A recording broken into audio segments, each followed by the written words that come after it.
ہماری زندگی بھی ہے اور ہماری شناخت بھی ہے، ہماری پہچان بھی ہے، اور یہی نعرہ وہ نعرہ ہے جو مردوں میں جان ڈال دیتا ہے۔ ہمارے اسی سرزمین کے شاعر نے کہا، اسی ساگنی کے شاعر نے کہا، ڈاکٹر برنی نے، جہاں جہاں تک میری آواز جا رہی ہے دیکھیں، ڈاکٹر برنی کہتے ہیں قلندروں کا فقط ایک ہی تو نعرہ ہے۔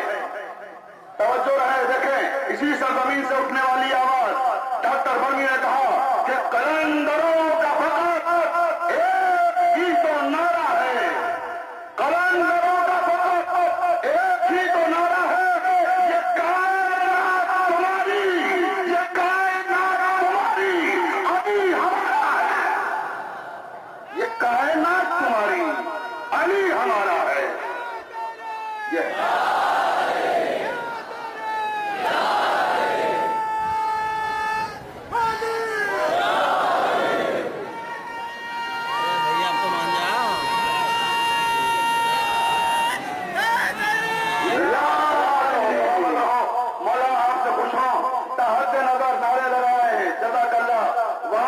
یہاں تک آواز نہیں جا رہی، مگر ہاں یہ آواز تو وہاں نعرے لگا رہے نوجوان مولا علی تک ضرور پہنچ رہی ہوگی، وہ اس کا ادا کریں گے۔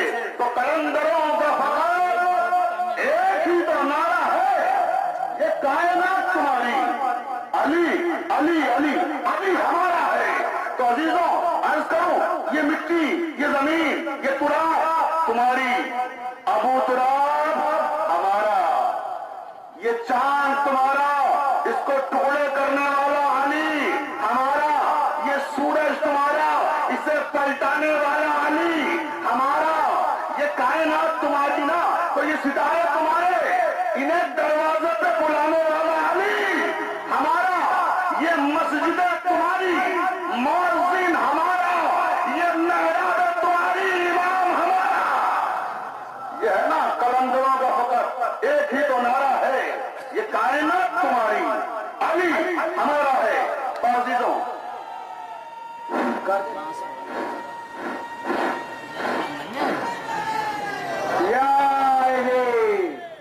باپ دیکھیے ماشاءاللہ سے ادا کر دیا میں نے فضائل کا، اور اب مسائل کی طرف آ رہا ہوں، لیکن یہ نعرے جو بکھرے ہوئے ہیں فضاؤں میں، اب میں چاہتا ہوں بس آخری بار علی کا نعرہ ایسے لگائیں کہ ہی زمین کربلا، ساکھتی کی زمین کربلا کے نعرے کو سن کر مولا کا شاگرد جبرائیل بھی یہاں آئے آپ کے درمیان میں اور آ کے افتخار کرے کہ ساکھتی والے اور مولا کے عزیزدار جو مختلف قصبوں سے، دیہاتوں سے، شہروں سے، ملک کے گوشے گوشے سے آئے ہیں، کس طرح سے حسین کا نعرہ لگاتے ہیں، کیسے علی کا نعرہ لگاتے ہیں۔ اب میں یہاں سے نعرہ لگا رہا ہوں آخری آدمی تک، نعرہ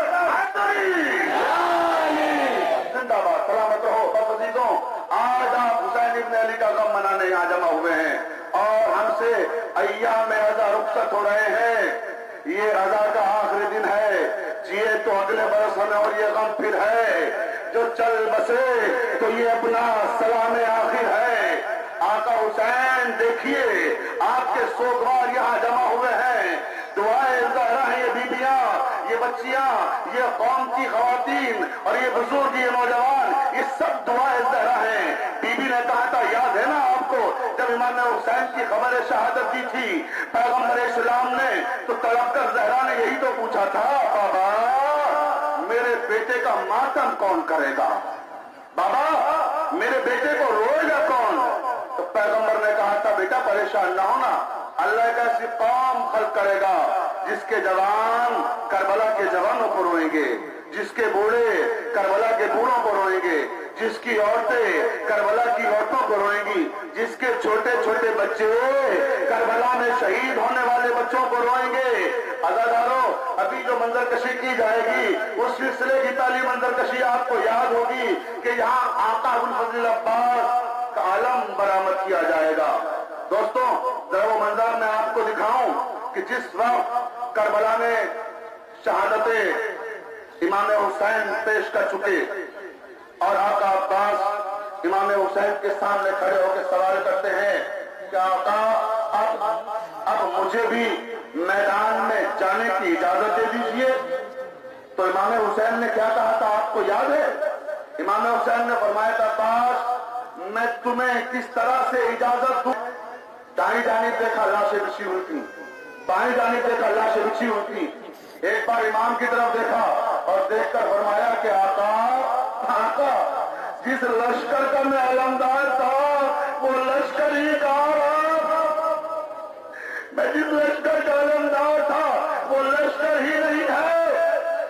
تو عباس اگر اجازت چاہیے تو پھر عباس پہلے اپنی بہن زینب سے اجازت لے کر آؤ۔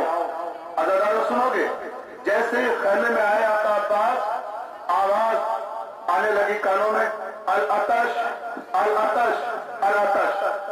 عباس نے کہا سکینہ سکینہ جاؤ پانی کا مشکیزہ لے کر آؤ، چچا تمہارے لیے پانی کی سبیل کریں گے۔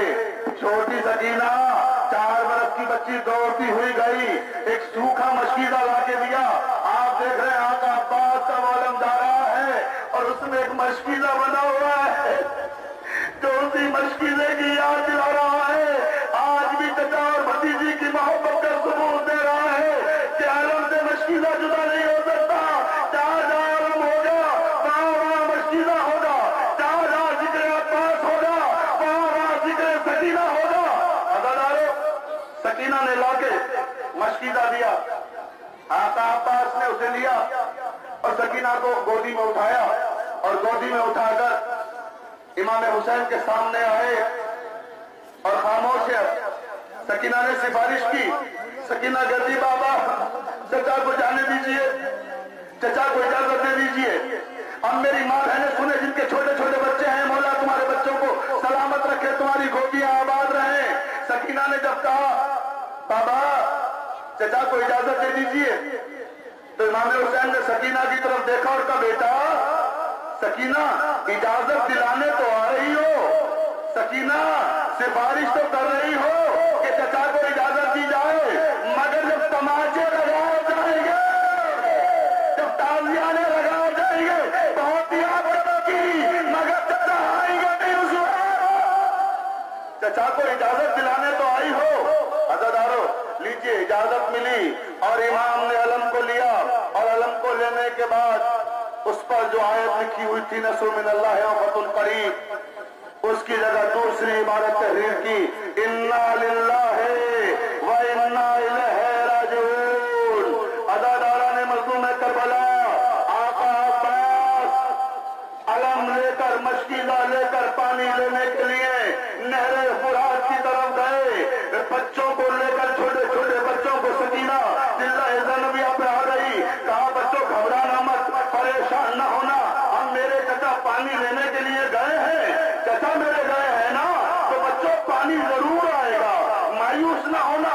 لیکن کیا دیکھا کہ اچانک جب آقا عباس نہر سے باہر نکلے کہ دشمنوں نے گھیر لیا، دشمنوں نے تیر چلانا شروع کیے، تلواریں چلنے لگی، آقا عباس کا بازو منقطع ہوا اور ہم نے جھٹکا لگا، سکینہ گھبرائی بچوں دعا کرو میرے پتا خاصیت سے رہے، پھر اللہ نے جانے چکا سمجھ کے آقا عباس کا دوسرا بازو منقطع ہوا اور ادھر آقا کا بازو منقطع ہوا۔ روایت کہتی ہے کہ آقا نے علم کو اپنے دانتوں میں دبا لیا اور مشکل ہے کہ ایک شکی نے تیر چلایا، بس تیر کا چلنا تھا، تیر مشکیزے میں پیوست ہوا، ادھر عباس کی امیدیں منقطع ہو گئی۔ عزیزانو جیسے ہی مشکیزے سے پانی رہا، روایت کہتی ہے کہ عباس گھوڑے سے نیچے آئے۔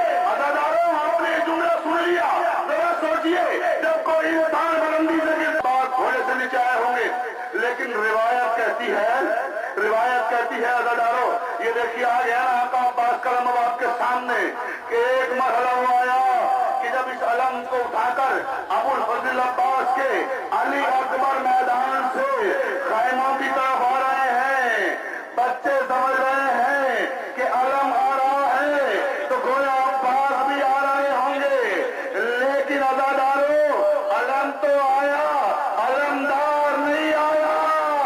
چھوٹے چھوٹے بچوں نے جب علی اکبر کو علم لاتے ہوئے دیکھا، بچے لپٹ کے کہتے ہیں کہ بھیا علی اکبر علمدار کہاں ہے، علمدار کو کہاں چھوڑا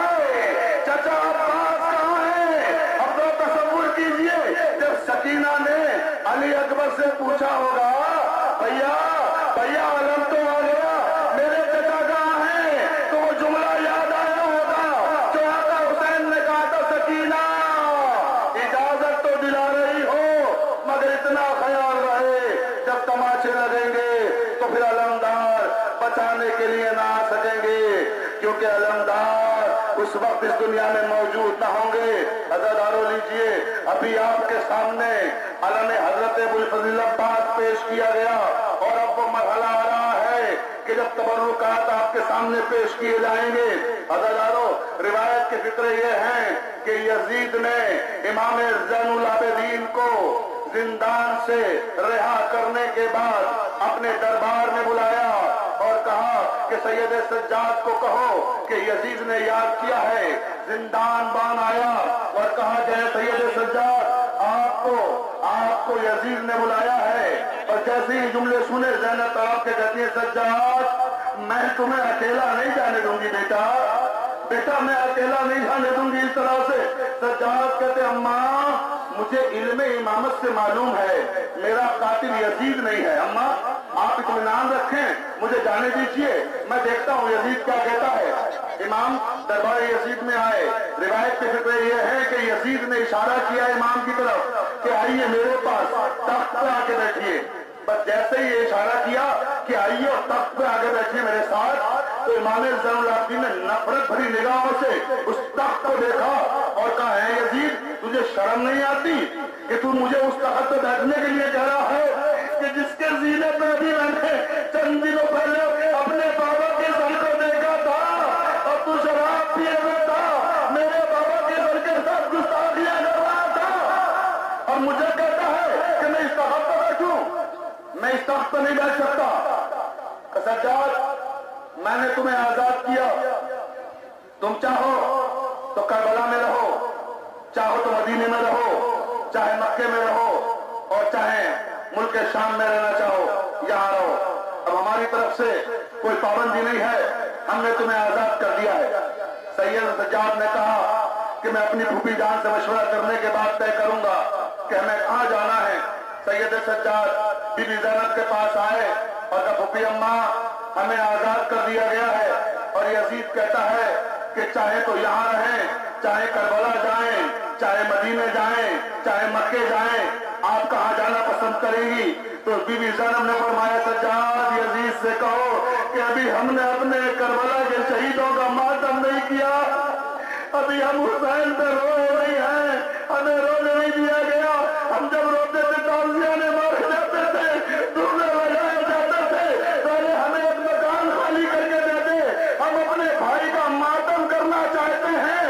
عزیزان سنو گے، مکان خالی کرایا گیا، اور جب مکان خالی کرایا گیا، ایک مکان دیا گیا، تو بی بی زینب نے کہا یزید سے کہہ دو کہ شام کی عورتیں ہم سے ملنا چاہتی ہیں، ان کے آنے پہ پابندی نہ لگائے، جو بیویاں آنا چاہتی ہیں انہیں آنے دے، جو اہل بیت سے محبت کرتی ہیں، وہ کربلا کے شہیدوں کا پرسہ دینا چاہتی ہیں، ان پہ پابندی نہ لگائی جائے۔ اور کہا سید سجاد اس مکان پر جہاں ہم جائیں گے حسین کا ماتم کرنے کے لیے ایک کالا پرچم نصب کر دیا جائے۔ پرچم نصب کر دیا گیا، بیوی آ گئی، بیوی نے کہا کہ ان سے کہو کہ وہ تبرکات بھی ہمیں لوٹا دیں، جو ہماری چادریں لوٹی گئی ہے، جو ہمارا اسباب لوٹا گیا ہے۔ عزادارو دیکھ رہے ہیں تبرکات کا سلسلہ شروع ہو گیا۔ یہ تبرکات وہی ہیں کہ جو بی بی زینب نے منائے تھے کہ ہمارے تبرکات کو بھیج دو، اور تبرکات جب آئے ہیں تو سنو گے عزادارو، برداشت کر سکو گے نا۔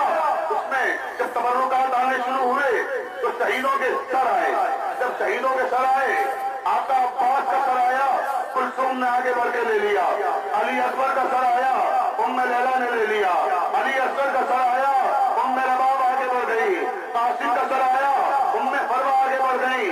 عزادارو اسی طرح سے ایک ایک شہید کا سر آتا رہا، ہر شہید کی وارث بھی آگے بڑھتی رہی، لیکن جو سر ایسے آئے جن کا کوئی لینے والا نہیں تھا، شام کی بیویوں نے پوچھا کہ ہے بی بی کیا ان بچوں کی ماں مکری ہے؟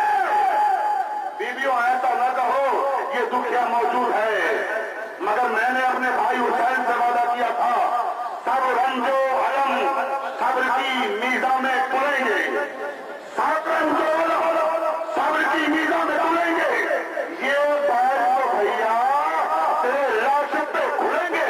میں نے حسین سے وعدہ کیا تھا کہ میں صرف اپنے بھائی کا وعدہ کروں گی۔ عزادارو اس طرح سے جب تبرکات آ رہے تھے بعد ایک تبرکات آ رہے تھے، انہی تبرکات میں عزیزانو یہ دیکھ رہے چھوٹے چھوٹے بچے لے کر جا رہے ہیں، سب بیویوں کی چادریں آنا شروع ہوئی۔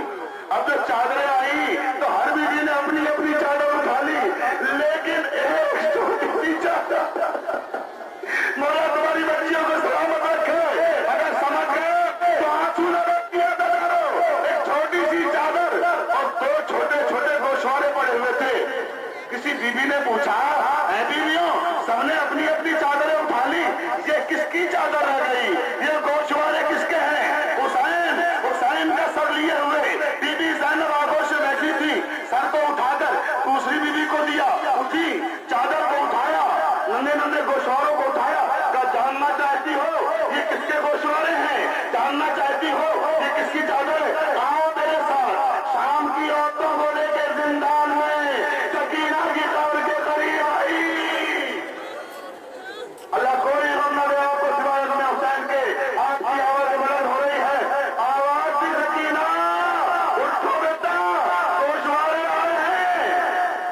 رویا کرتی تھی نا کہ بابا کے لیے میں گوشوارے چھین لیے، آ گئے، اے میری لال تمہاری چادر بھی آ گئی، مگر اب سکینہ نہیں ہے، گوشوارے تو ہے، چادریں تو ہیں۔ عزاداران مظلوم کربلا اسی طرح سے جب تبرکات آ رہے تھے تو انہی تبرکات میں شہزادہ علی اصغر کا گہوارہ بھی آیا۔ عزاداروں اب یہاں سے میری ماں بہنیں سنیں، میں اپنی ماں بہنوں کی توجہ چاہ رہا ہوں، اللہ کرے آپ کو کبھی اولاد کے جانے کا غم نہ ملے، حسین کے صدقے میں آپ کے بچے سلامت رہیں، علی اصغر کے صدقے میں آپ کی گودیاں آباد رہیں۔ ذرا یاد کرو اس ماں کو، کبھی کبھی جس ماں کا کوئی چھوٹا سا بچہ مر جائے اور وہ جب سوتی ہے تو کبھی گھر میں دیکھا ہے خاندان میں کسی عورت کی کوکھ کو جاتے ہوئے، جب اس کے بچے اس کے سامنے رخصت ہو جائیں تو چھوٹا بچہ جب گزر جاتا ہے تو رات کی تاریکی میں بے خیالی میں ماں اپنا اپنے پیسوں میں لے جاتی ہے اور اس بچے کو تلاش کرتی ہے جو اس کے درمیان سے رخصت ہو چکا ہوتا ہے۔ ذرا سوچو اور ربا کس طرح سے اجڑی، دو بچے پیدا باپ کے، ایک علی اصغر ایک سکینہ، سکینہ زندہ میں شام میں رکھ دی، علی اصغر کو کربلا میں چھوڑ آئی۔ رات کو اٹھتی تھی ہائے اصغر، ہائے اصغر بلاتی تھی۔ عزادارو یہ اسی علی اصغر کا گہوارہ آپ کی نگاہوں کے سامنے آ رہا ہے کہ جس سے ماں نے کہا تھا کہ اے میرے لال اصغر قتل گاہ میں جا تو رہے ہو مگر ماں کے دودھ کی لاج رکھ لینا اصغر، جب تیر چلے تو میرے لال اتنا خیال رکھنا کہ تمہاری زندگی میں آقا حسین زخمی نہ ہو پائے، آقا حسین کو تکلیف نہ پہنچنے پائے، آقا حسین کو زخم نہ آنے پائے۔ جب تیر سے شعبہ چلا اور علی اصغر کی گردن پہ آ کے لگا، بچے نے ہمت کے تیر کو اپنی گردن پہ لیا تھا اور خانے کی طرف ہو کر کے کہا تھا اماں مجھے معاف کر دینا، میں نے کوشش تو پوری کی کہ بابا زخمی نہ ہونے پائے، لیکن اماں میں کیا کرتا، تیر بڑا تھا گلا چھوٹا تھا۔ عزادارو یہ اسی شہزادے کا گہوارہ آ رہا ہے، آپ دیکھ رہے ہیں یہ لٹا ہوا گہوارہ ہے جو یوم عاشور اسباب لوٹا گیا تھا، گہوارہ بھی لوٹ لیا گیا تھا۔ یہ گہوارہ اسی منظر کو پیش کر رہا ہے اور اسی منظر کی ہمیں یاد دلا رہا ہے۔ اب عزاداران مظلوم کربلا ایک اور بڑی سخت منزل آپ کے سامنے آنے والی ہے، مولا آپ کو برداشت کرنے کی طاقت دے۔ اب وہ امام کا ذوالجلال آپ کے سامنے آنے والا ہے، وہ وقت باوفا کہ جس نے تاریخ انسانیت میں ایک نئے باب کا اضافہ کیا اور بتایا کہ انسانوں نے آل رسول کو پہچانا ہو یا نہ پہچانا ہو مگر میں جانور ہوں، میں پہچانتا ہوں۔ عزادارو یاد ہے جب امام حسین رخصت ہو رہے تھے تو سکینہ اسی ذوالجلال کے قدموں سے لپٹی ہوئی فریاد کر رہی تھی، اے میرے بابا کے ذوالجلال، میرے بابا کو لے جا کر مقتل میں اے ذوالجلال نہ لے کر جا، اس لیے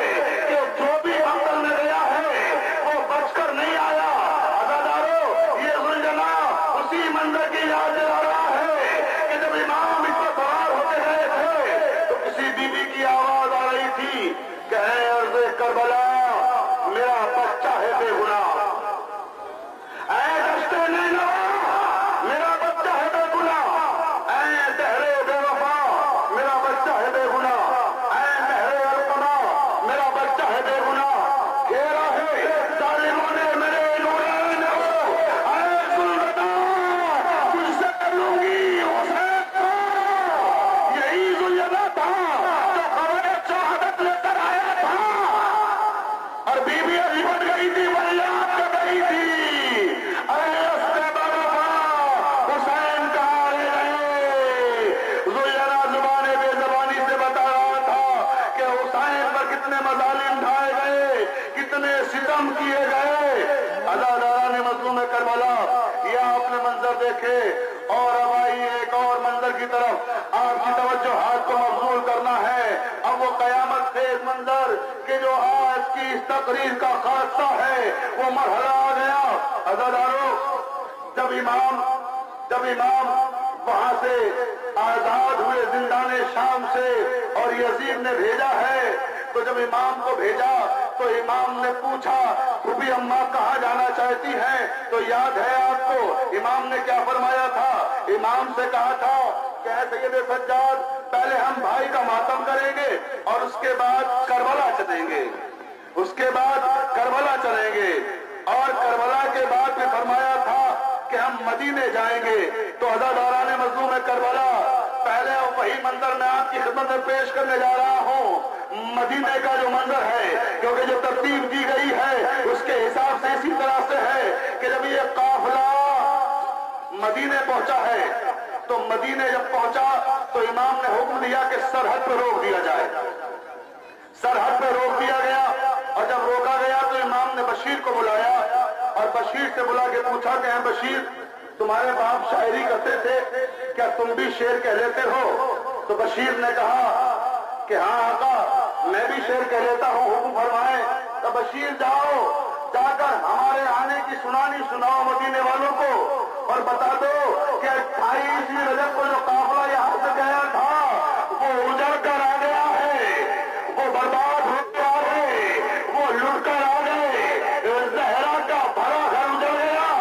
عزادارو، بشیر مدینے کے لیے نکلتا ہے اور مدینے کی گلیوں میں پہنچتا ہے، اور پہنچنے کے بعد امام کی سنانی سناتا ہے کہ اے مدینے والوں، یہ مدینہ رہنے کے قابل نہیں رہا۔ ارے بھاگ کے آواز اللہ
مدینہ رہنے کے قابل